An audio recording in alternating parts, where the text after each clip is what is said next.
Let's move on to Offensive Rookie of the Year.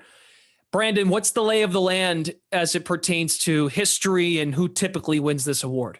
So Rookie of the Year, it's best if we can get a quarterback. It's going to be tough this year. This was a really weak quarterback draft, but 9 of the last 18 Rookies of the Year offensively were quarterbacks. 2 of the last 3 of the last 6, basically about half of them.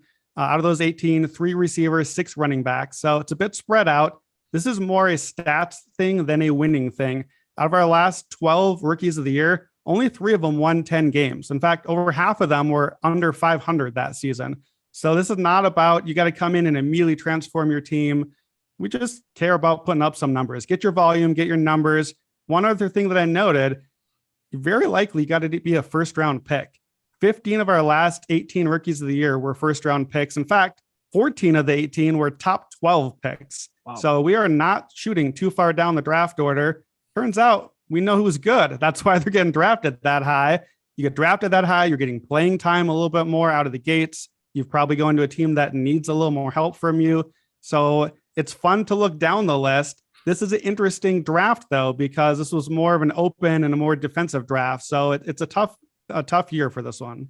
The elephant in the room, too, about your point about preferably a quarterback comes down to Mike Tomlin's decision if it's going to be Kenny Pickett. Because if it's Kenny Pickett and Pittsburgh with those weapons, now their offensive line is extremely shaky. There's no doubt about that. But if you believe in Mike Tomlin, always a winning season with Mike Tomlin as the head coach and the way they draft receiver in Pittsburgh, if Kenny Pickett, even if he doesn't start week 1, if he gets in there by week 2 or 3, maybe there's an opportunity to buy in on Kenny Pickett.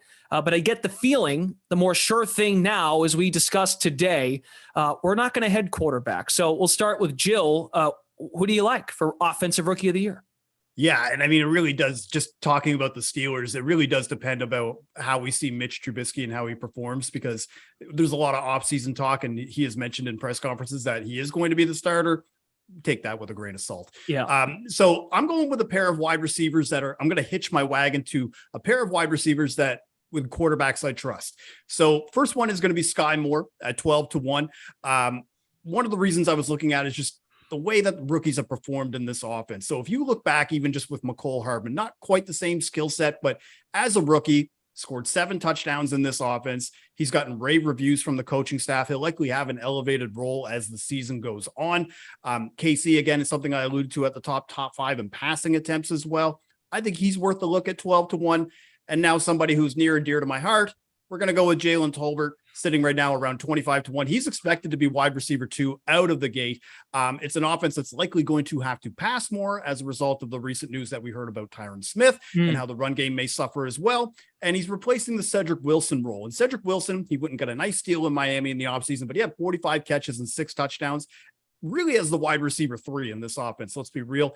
And Michael Gallup, he's expected to miss around week 1, maybe week 2, depending on how that injury progresses. And it could be longer if that injury flares up. So I really like Jalen Tolbert at 25-1, Sky Moore at 12-1. Mike McCarthy, too, as a play caller, I wonder, too, a lot of this probably had to do with Aaron Rodgers, but sometimes you'd get a receiver that came out of nowhere in Green Bay, and maybe some of the credit goes to McCarthy. Most of it goes to Rodgers, but maybe a receiver pops, especially with Amari Cooper now in Cleveland. Brandon Anderson, who do you like for Offensive Rookie of the Year at this stage? Yeah, I agree with you, Brendan. I think that Pickett is probably the right play at some point, but I don't think he's the right play right now because his odds are really only going to go down as he likely doesn't start these first few weeks or, even into October potentially. So I do want to get a position on him later.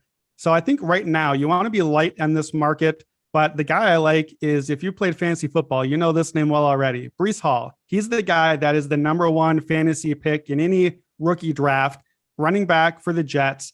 He put up monster numbers. He is the clear best rookie running back here. Doesn't really fit my profile that well, I'll admit, because he's not a first-round pick. He was 4 picks later, and he's a running back. We haven't had as many of those lately. That used to be where we went here. But I'm taking a shot here. He had 46 touchdowns the last 2 years in college. It's a big market, so we know if he does well, New York, you're going to get some attention there. Offense should be a lot better. Mike LaFleur, the offensive coordinator, actually did pretty well with really not a lot of talent last year. The line is a lot better. The receivers are getting better. Let's be honest, Zach Wilson can hardly get worse when he does play. So Football Outsiders loves Breece Hall. They compared him to a Dalvin Cook, LaDainian Tomlinson level of prospect. that also clues us into his all-around usage. He's a receiver, he's a runner, he can get the touchdowns. He fits what a rookie of the year running back looks like. So 12-1. I don't love it. I still want to get some other positions later on, but I'm going to start with Breece Hall. Well, Zach Wilson's injury, also Robert Saleh, a lot of noise around his job security. Perhaps there is more attention to running the football, ball control the clock here out of the gate for the Jets, so they're not completely falling on their faces by, say, the month of October.